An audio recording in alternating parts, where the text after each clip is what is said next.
Hi, my name is Chris, and welcome to the latest video I'm doing on Genshin Impact, where I discover the story, characters, and lore, analyzing it all bit by bit as I go along. This episode marks the first of two, covering some important story quests before we finally get to Inazuma. And yes, we will get there eventually, I promise you. This time we're covering Klee and Venti's story quests. The main attraction here is definitely Venti, as I've just heard a ton of buzz about his story quest in the comment section. But to unlock Venti's quest, we'll have to go through Klee first. Luckily, I've come prepared, as our current team is now the strongest it's ever been. In the main DPS role, I've got Varka, the Grandmaster of the Knights of Favonius, fully maxed out and using his dual greatswords to absolutely stomp on anyone who dares to get in our way. As his backup, we've got our main character from this episode, Venti himself, as well as Bennett to boost Varka's damage even further. Then we've got Shangli, who is pretty much just a placeholder right now. I managed to snag Durin in the latest filler episode, so come the next episode, Shangli is outta here. If you want to watch me snag Durin, you can watch the latest filler episode right around here. And just for clarity's sake, before we get started, I won't be doing any final thoughts section for this video. I'll save that till we reach the end of the story quests, so we can take a closer look at the tier lists when all is said and done. Alright, that's enough prelude, you've been waiting long enough. Let's get started with Klee's story quest.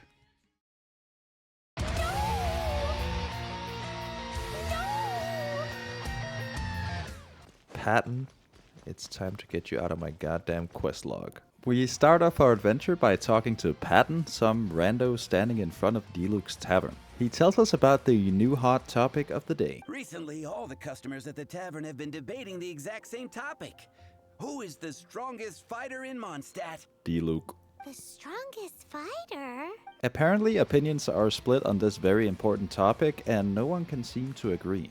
Expecting people to come to a swift and straightforward consensus in the City of Freedom is like expecting fisherman's toast to drop out of the sky. I don't get it. Patton tells us that currently the position of strongest fighter in Mondstadt is between the Dandelion Knight, that is Jean, and the Dark Knight hero, Diluc. Anyone vote for me? Oh, Paimon votes for you. That doesn't count. You're not a real person. Paimon commands us to go inside the tavern and ask around for more opinions on the matter. And seeing as we apparently have nothing better to do, we might as well do what she tells us. Alright, finally. Oh my god, the missing person! So we ask around. First at the bartender who picks the Dark Knight hero, no surprise really. But then we ask the resident musician for his opinion and get a slightly more surprising answer. She's a little girlie who wears red. A girl dressed in red? That's right. Oh shit, is this the Red Bernie girl that Razor was talking about in his quest?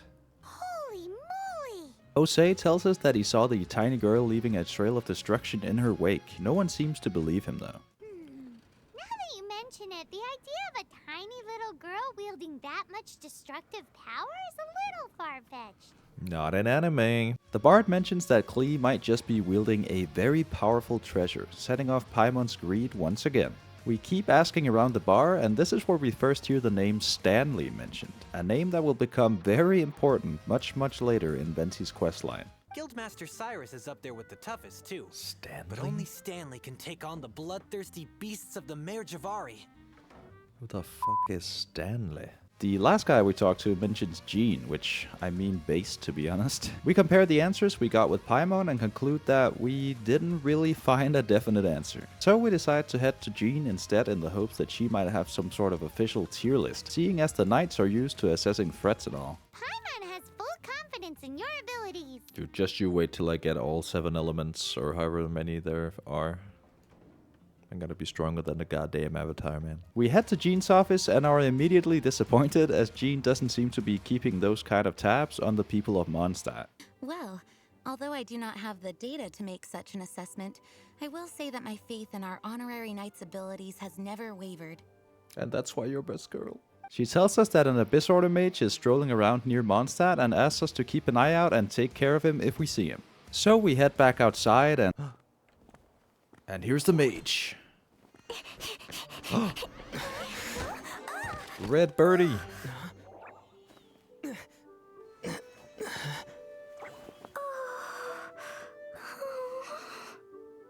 What's up? Are you alright?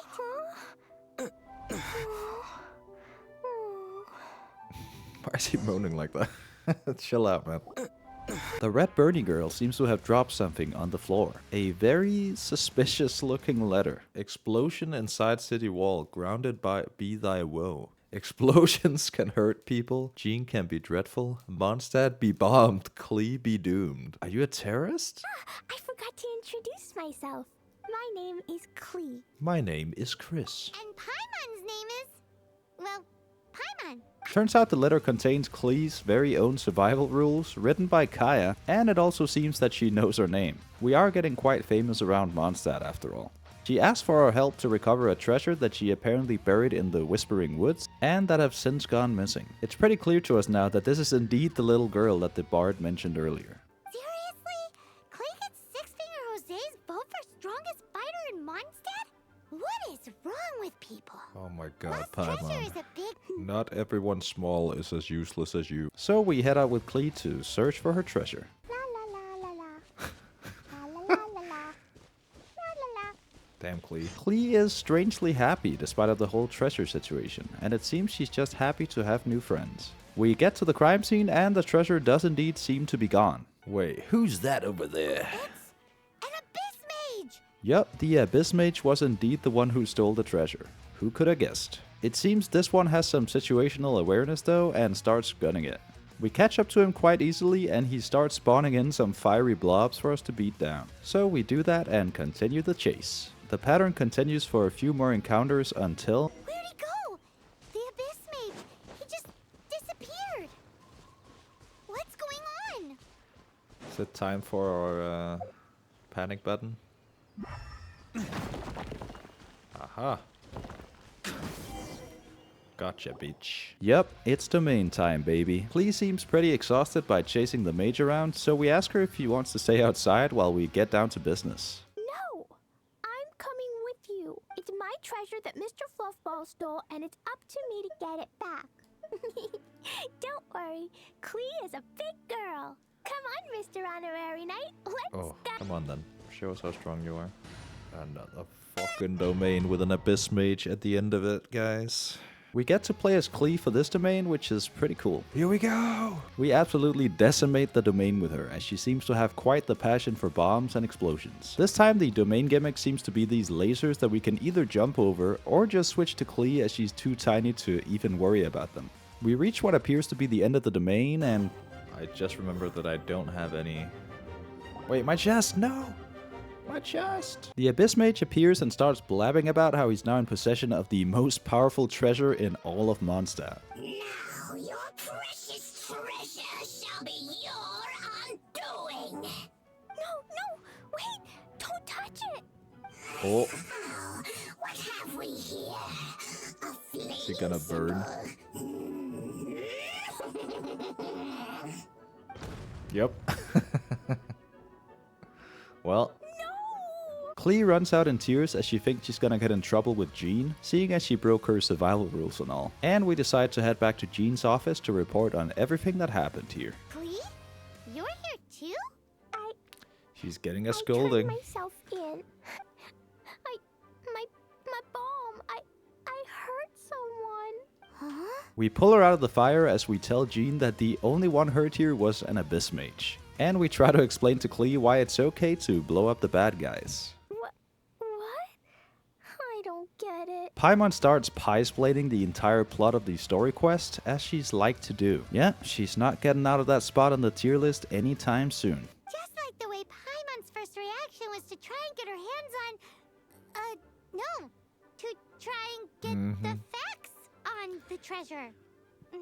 We get it, Paimon. You like treasure. God damn it. In light of your contribution on this matter, I will allow you to take part in the next Ludai Harpastum. We know what that is due to the manga. Oh my god. I would not have known what that was unless you read the manga, guys. By the way, watch the manga video if you haven't. Thank you. Ludi Harpastum?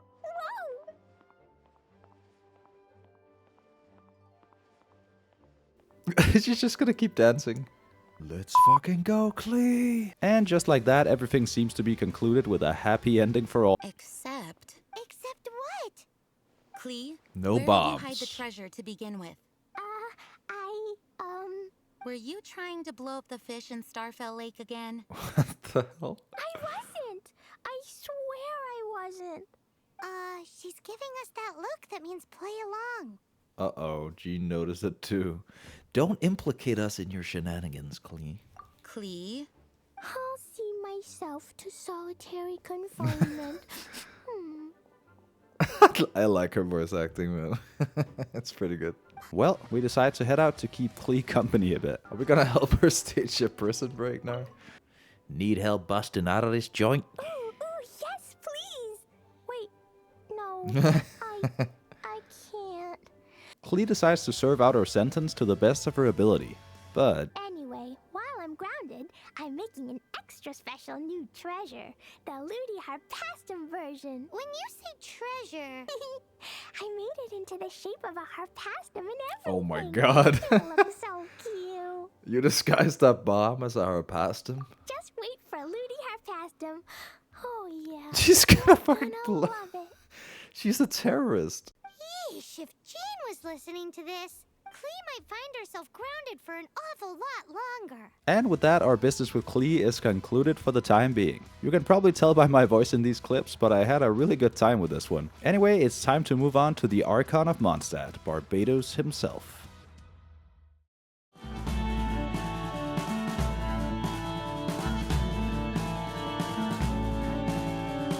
Alright, so here we are with Venti's story quest. I've heard a lot of good stuff about this one, I think. I think this is one of the most requested ones I've had. So I can't wait to see what we learn. We start off near the cathedral by watching a very odd sight. She's all by herself, right? The little girl seems to be talking and playing with an imaginary friend, which is a concept that Paimon does not seem to understand. So is this an invisible friend who hangs out with you sometimes? Or do they just exist in your imagination? Imaginary means in your imagination, you fuck. Oh, you must mean imagined friend, right? Why didn't you just say so? I'm gonna strangle you. We continue teaching Paimon about imaginary friends for some reason. Hey, don't suppose your sister has an imaginary friend too? Sure they do. No way! You guys are so lucky! Because they have this game in Liyue. Have you heard of it? It's a 4-player game, but it seems you guys could play it with just the 2 of you. I don't think she understands how this shit works, man. Oh. Thankfully, Venti shows up to save the day, much to Paimon's dismay. You doing here? Why does she hate him so much, man? Apparently, he's been helping Lisa's work on some new contraptions lately. Why does the thought of Lisa's contraptions make Paimon so nervous? Come now, that's no way to speak about the elegant Miss Lisa. True. Shut the fuck up, Paimon. For this particular contraption, Lisa had to import some dangerous materials from Sumeru. It seems she has some connections in Sumeru, like first the scholar guy in the manga and now this. Dangerous? This particular device seems to be some sort of monocle called a Nirnama detector. And it just so happens that this device allows us to see any imaginary friends hanging around. Apparently not just anyone can use it either, including Lisa herself, which Venti explains away by stating that she might be lacking in childlike wonder. Anyway, we get to test out the monocle for ourselves. Oh, Do you see him? Do you see him? yeah, seems like they're best friends. Huh, so it does work for you two. Paimon wants to see? Wait, but this gizmo isn't in Paimon's size. Is a monocle, like, we have the same eyes. What you mean? We both have anime eyes, god damn it. We decide to head around town to try and see what everyone's imaginary friends are like. First stop is Flora from the flower shop, as Paimon apparently finds her kinda floaty. Okay. There it is! Behold! What? A floaty imaginary friend for floaty-headed Flora! A bloaty floaty! What? Wait, Who imagines a imaginary flower? friends can be plants now? Apparently Flora's always wanted to be friends with a plant that can fly.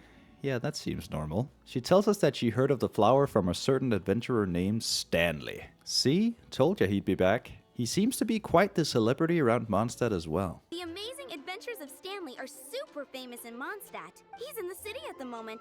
You should go ask him to tell you some of his stories. That sounds like a fun idea for next time. Anyway, let's park Stanley there for the meanwhile and find another imaginary friend. Which child shall we interrogate next? Timmy seems like a good call. He's the kid on the bridge with all his bird friends after all. I don't think he needs any imaginary friends, right? He's got the birds. Oh, never mind. A ruin guard? Yeah, okay, so maybe we leave Timmy be for the time being. Paimon, it's time to say the line. That line you love to say so much. Huh? Paimon has a favorite line? The one about exploring the area ahead of us later. Seriously? Oh, alright then. How about we explore the area ahead of us later? You know, I tried to go to Inazuma on my own to get materials for Cookie Shinobu, but yeah, that's what she tells you if you try that. That was kind of a funny meta joke. I like it. Why is Timmy so insane? We decide to see if any adults are able to have imaginary friends as well, and so we head around the city once again. We find Diluc, Kaya, and some knights sitting together outside the tavern. The two brothers have another tension-filled conversation in which Kaya is acting kinda pissy towards Diluc for not taking care of their father's legacy. We also learn that Diluc still has the vase that Kaya gave him at the end of the manga. Pretty cool. Any imaginary friends? Wait, I want to listen in more. No, please. As interesting as the conversation is, it seems we'll find no imaginary friends here. We conclude that adults don't seem able to have these kinds of friends, and Venti wonders at what age the cutoff is. So we head back out to find another person to interrogate. We find Ellen, a young aspiring knight of Favonius, hanging around the training area and Wait, Jean?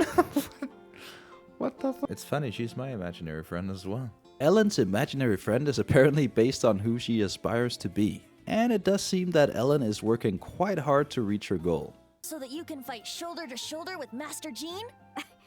I mean, obviously I want to become a knight. And if I got to go on an adventure with Jean herself, well, even better. Oh, she got a little crush. We do some quick sword training with Ellen, which apparently just amounts to smashing up some target dummies real quick. One day, though, I'll smash all the training dummies in Mondstadt. An honorable goal. I will say there's one thing about Genshin I haven't really talked about, but I do feel like the translation is in some cases miles better than other gacha games out there. I don't want to start a war in the comments or anything, so I'm not gonna bring up any names, but yeah, I've been trying out some other ones as well, and I just really quickly lose interest in the story because the translation just isn't up to par and it's hard to follow. So Genshin really has an advantage there in my eyes. It's doing well. Ellen asks her to find her adventure buddy, Jack, to let him know that she won't be joining him tonight. Yes, the honored savior of Mondstadt is nothing but an errand boy in this young girl's eyes. If I'm not mistaken, you should find him at the Temple of the Lion. He's adventuring with Stanley today. Stanley's a truly legendary adventurer, renowned in all of Mondstadt. He once set foot in the Mare Javari. What is the Mare Javari? I feel like that was mentioned in Klee's quest as well. And of course we agree. It's safe to say that my curiosity was well and truly piqued at this point in the questline. Alright, let's see who this fucking Stanley guy is. We've heard so much about him now. Let's head to the Temple of the Lion. We head through the temple, and this time we get to use Venti's wind powers to navigate through it all. This is the quest to make you pull for Venti, I guess. Well, way ahead of you on that one. After beating up a bunch of hilichurls along the way, we managed to find Jack and Stanley. And it seems they've been cornered by quite a few Abyss Order goons. Guess Stanley isn't really the combat-savvy type of adventurer. Anywho, we quickly dispose of the baddies, and deliver Ellen's message to Jack like a very diligent messenger boy would. So surely, both Jack and Stanley are gonna be really appreciative right now. I don't see what all the fuss is about. It was nothing that I, Stanley, couldn't have dealt with by myself. What the f is this guy? Yeah, Stanley's a tad bit different than what you might expect from all we've heard about him. And you know what? I love him so much. Stanley, what do you think? Well, I think you're now in the safe hands of Stanley, the great explorer and legend of Mondstadt. Oh my god. In which case, why head back now? Okay, That's motion passed by amazing. So we keep pushing on towards the end of the domain with Jack and Stanley hanging around off screen somewhere, while Stanley talks her ear off the entire time. What? Do you know who I am? I am Stanley, renowned adventurer of Mondstadt. I don't know why he's making me laugh so much. Stanley. I am Stanley, the living legend. Stanley who braved the Mare Javari. Enough already! Ugh. Stop name-dropping yourself every time you open your mouth! It's true, though. Stanley. Stanley is the most amazing guy. He really likes talking about himself, and he seems to mention his own name every single time he opens his mouth. He's such a braggart, but so lovable at the same time. Anyway, he keeps on telling Jack about his adventures in the Merijivari, which Jack explains is a scary place, seeing as there's not a wisp of wind to be found there. Suddenly, my partner was caught in a whirlpool whipped up by an evil beast. Luckily, I managed to grab hold of him just in time. Sadly, in the end, I alone was able to set foot on home ground once more, with a gentle breeze carried away the tears welling up in my eyes. So it seems Stanley lost his partner that day and returned home to Mondstadt alone. Jack gets emotional and lets it slip what he's been taught by old Stanley here, about the beliefs that seem to act as a sort of guide for adventurers. Because an adventurer's proudest achievement is to die in the course of their final adventure. But whatever happens, no adventurer should ever die in a place where the wind doesn't blow. The wind has to bring your spirit back to Mondstadt. That's right. To die in a place where the wind blows, and to have your spirit carried back to Mondstadt on the wind, that's the dream.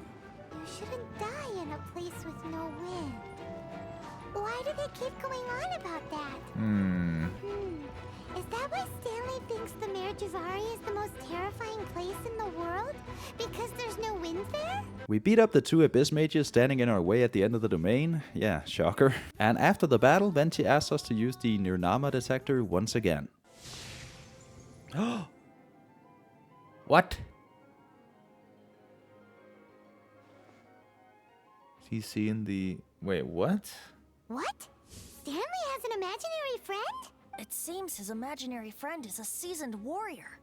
The imaginary friend in Stanley's head seems to bear a striking resemblance to the Stanley that we've just been serenaded about all the way through the domain. There's something fishy about this guy. Please excuse me. I'll be leaving now. I am Stanley. After Stanley's departure, Jack tells us about a secret that Stanley has apparently let slip to him. Supposedly, Stanley's weapons that he used in the Merijivari were actually the legendary Vanessas, the Sword of Brilliant Valor and the Shield of Magnificent Honor. Jack tells us that they can be found in Dadaupa Gorge and asks us to help. Right now, I'm just a rookie. My abilities are limited, and my parents don't support my goals one bit. You can do it, Jack. So, what do you say? Help a guy out? I can't bring myself to tell Stanley about it because my reasons are so selfish. And of course we agree to it. Venti is a little harder to persuade, but once Jack offers him a vintage bottle of wine, we're off to the races. You're Stanley. First things first, the Sword of Brilliant Valor. We slaughter some helpless hilichurls and ransack the village, only to find a few hilichurls apparently worshipping a pile of junk in one of the huts. Lo and behold, the Sword of Brilliant Valor. Are you sure? Looks kinda basic to Paimon, and a little worse for wear, too. Why would hilichurls be bowing down before a piece of junk like this? Jack is appalled by how rusted and basic looking the sword is compared to its rather legendary status, but Venti calms him right down with one of his usual monologues. Have you ever seen an anemo crystal fly? They're found in the open country around Mondstadt City. If you saw one in broad daylight, you wouldn't bat an eyelid. But in the pitch blackness of night, its brilliant glow is mesmerizing. It truly resembles an exquisite crystal dancing in the night air. Is valor not the same? When everything is going your way, it seems meaningless, fades into the background. But when you're in dire straits, valor is the thing that gets you fired up and fighting back. It's the brilliant ray of light that guides you out from the darkness. That is white as hell. that was some very elaborate ox dung. You're right. You're right. Somehow Jack is convinced by this and grabs the sword to go. Next stop, the Shield of Magnificent. There's somebody there. Gotcha. Oh. Stanley? What's he doing here? He's acting so weird. We head on out of the village and find a lone hilichurl standing around with some basic ass wooden shield. Lo and behold, the Shield of Magnificent Honor. Yeah. Liar, liar, pants on fire. It's a chunk of wood. A chunk of scrap wood with the handle attached. Who in their right mind would use this as a shield? And once again, Venti manages to convince Jack using some decent arguments, I've gotta say. Warriors wear their battle scars with pride, and shields are no different. Surely an intact shield is one that has shied away from the battlefield. Is not the broken and splintered shield the one that has fought in countless wars and lived to tell the tale? I mean, Though the soldier's he's body got a be point. tired and torn, still they fight till the very end, till they have no blood left to bleed. Such magnificent strength of will. Is that not the true meaning of honor? He really wants that wine, doesn't he? We attempt to communicate with the Hilichurl instead of slaughtering him for once. Ahem. Excuse me, Mr. Hilichurl? Well, okay, you take it from there. Hope you've picked up some Hilichurlian by now. I thought she was gonna ask us to just kill him after she tried. So, by speaking some beautiful Hilichurlian, we managed to snag the shield without any violence. Jack is thrilled now that he finally has both his shield and sword in hand. Mom, Dad, check out the legendary weapons I found. What? Why are you saying that now? I thought they were wait. there. The wine, you promised! We see Stanley chilling near one of the trees, and this time we managed to get a word in with him. He's looking mighty suspicious at this point. He's definitely a fraud, no question. Did Stanley plant the sword and shield here in advance so as to not hurt Jack's feelings? Venti starts grilling Stanley about his knowledge of the area, seeing as he's a legendary adventurer and all, which Stanley quickly deflects and runs away. I must say I'm intrigued. Someone who can't let go of the past and gives up on the present instead. I wonder, if such a person was forced to take their first step towards the future, which way would they go? What are you talking about? Venti invites us to come along to D-Luke's tavern, the Angels Share, this evening. And surprise, surprise, we find Stanley drinking himself blind at the table next to ours. And so we decide to spy on him. Better prepare yourself, this is where the quest undergoes a dramatic tonal shift. I really wasn't ready for what comes next. Tell me, Stan. Tell me, what should I do? Oh, he stole his identity or something. Huh? Why does he keep repeating his own name? There's another Stanley. Surely not. Even I've never heard tell of a second Stanley. Oh, Stanley. It should have been me. Yep. I should have been the one to die in the Melchivari that day. Why won't your spirit come and stop me from using your name? Why, Stanley? Why? Jeez. If only you hadn't had to save a rookie like me, you would have never died in that windless corner of the world. You were a renowned adventurer, destined to become a legend one day. But now, that'll never happen, because your life was cut short. And all because of a worthless tag-along. Does anyone get what's going on here? Yep. It seems that this is not the true Stanley after all. In fact, he seems to have died that day in the Marjavari, with whoever this man is coming along with him as a recruit. And it seems Survivor's Guild has got to him. But why did he steal Stanley's name? Stanley, for so many years I've lived in fear. Fear that Mondstadt will forget all about you. So I tell you adventure stories at every opportunity. Mondstadt must remember. Stanley reached the center of the Marjavari. He's the greatest adventurer there ever was, and he lives on. So he's honoring his friend Stanley will never die. in his own weird way. Because I am Stanley. I am Stanley. I'm sorry, Stanley. Getting too old.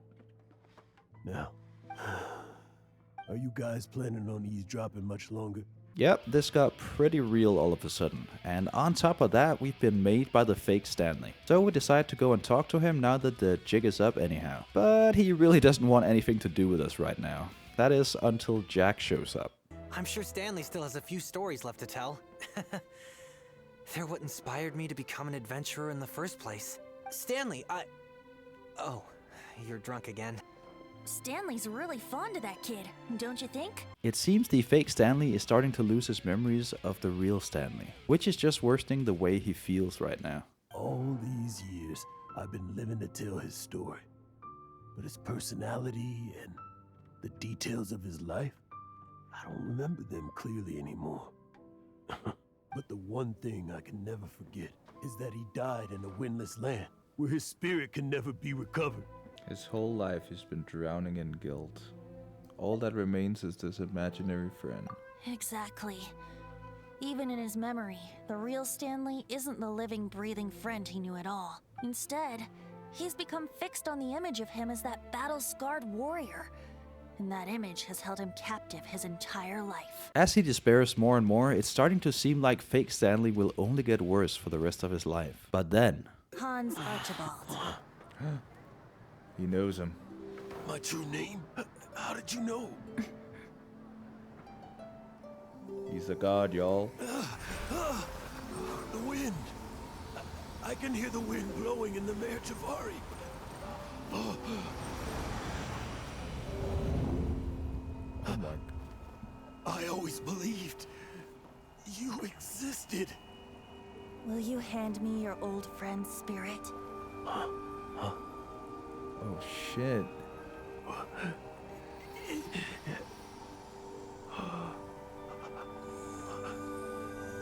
It's time to let go.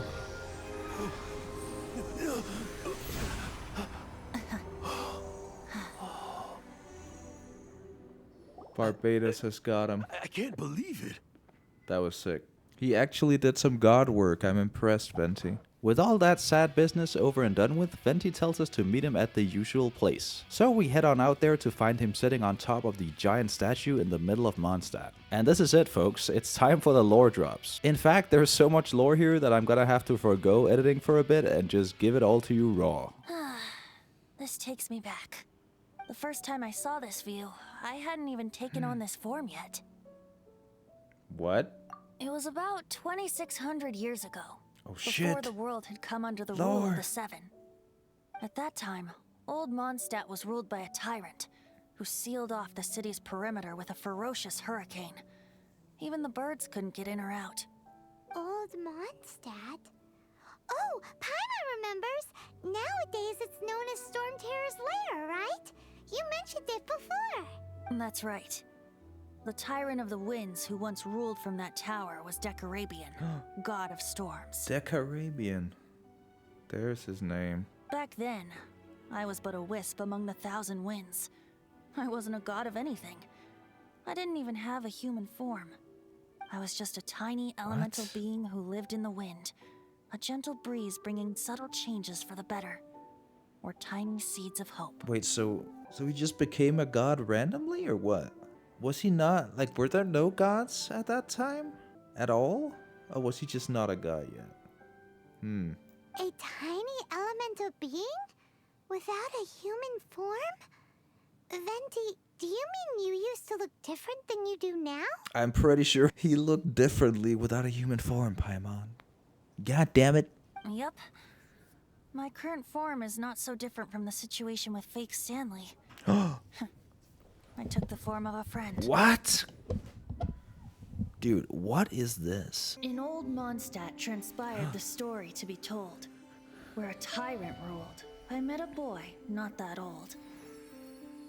The lyre he played, and for a song he sought. But storm walls blocked blue sky. He was sincerely distraught. I do so wish to see the birds in flight, said he, his strong eyes filling with light. But his voice was lost in the howling wind's churn, for the whirlwind takes and gives not in return. The true sky and songs that cageless soar, were they not wishes worth fighting for?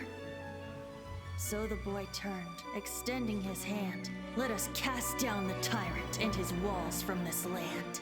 Hell yeah. The young boy raised then the flag of revolt, and I threw myself into freedom's tumult. Victorious were we who fought to be free. Gods fell, winds whipped, nations shook violently. Oh shit. In the smoke, a despot met his doom. And we watched as his great tower fell none too soon. Mondstadt began anew, the story passed down, and since then never has another worn its crown. No rulers. So then what? What happened to your friend? Same situation as with Stanley's friend. Say, Paimon, do you wish to hear the next part of the story? Yes, of course. The suspense is killing Paimon. Paimon, go pick us a couple of apples. Now's the time you suddenly get a craving for apples? Really? Yep, get the fuck out of here. Getting a little peckish or something. Oh, so peckish. Paimon's had it up to here with you. Get out of here. You know, you're so smart it almost makes me uncomfortable sometimes. But then, maybe it's right that true friends can tell what the other is thinking. A refreshing drink, a gentle breeze. Moments like this always take me back. Back to a song that I first heard from him. I'm listening. Fly, fly away. Like a bird in the sky. See the world on my behalf. To the heavens may you fly. That's it? No! No. Oh, that was so good, man. And that's it, the end of Venti's story quest. That shit got me good, and just like always, it ends just when your curiosity is well and truly piqued. Classic Genshin. Dude, that was so good. That was such an emotional quest. Compared to Klee's, it's actually insane. Damn. I'm impressed. Thank you, Venti. You're going up on the tier list, my boy. Hey guys, thanks so much for watching as always. I'd just like to quickly thank my channel members. They are... Oh, we got a few new names on here actually. Quakali, Aiden IRM1, Eliseo5, Qya4, Grim23, and Roof the RL Panda. Thank you guys so very much for going the extra mile and supporting me financially. Don't worry, I'm not done discussing Venti's story quest just yet, but I want to go through every single story quest I have queued up before I do a final thoughts segment, so look forward to that in the next video. Next time we're taking a look at Zhongli and Child's story quests. I hope you look forward to it, and see you there.